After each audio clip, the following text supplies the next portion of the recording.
সবর বাংলা জানেন তো কি? ধৈর্য।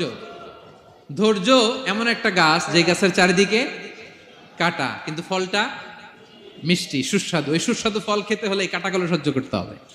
ধৈর্য। ছোট্ট ছেলে মেয়েদেরকে ননির পুতুল করে গড়ে তুলবেন না, খবরদার। ওদেরকে কষ্ট সহিষ্ণু করে গড়ে তুলবেন।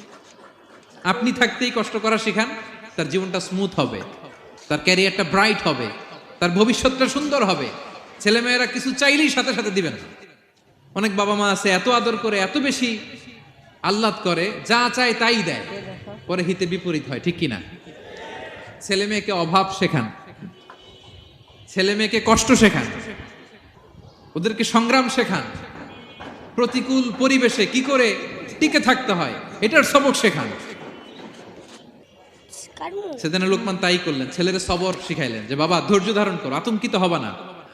জীবন এটা সহজ নয়, জীবন চলার পথ সহজ নয়, এটাকে সহজ করে নিতে হয়। কখনো সবর করে, কখনো ক্ষমা করে, কখনো অন্যকে ইগনোর করে, কখনো দোয়া করে, কখনো আল্লাহর উপর তাওয়াক্কুল করে, ঠিক কিনা?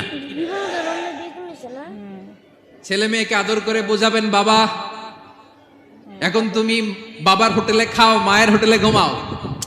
সারা জীবন এমন চলবে না, দুনিয়াটা বড্ড কঠিন, এখানে কেউ কাউরে জায়গা করে দেয় না, নিজের জায়গা নিজেরই করে নিতে হয়, ঠিক কিনা?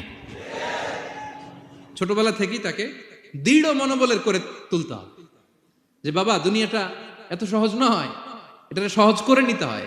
This is the life hacks. এই লাইফ হ্যাক গুলো আপনি শেখাবেন, লাইফ লেসন গুলো শিখাবেন।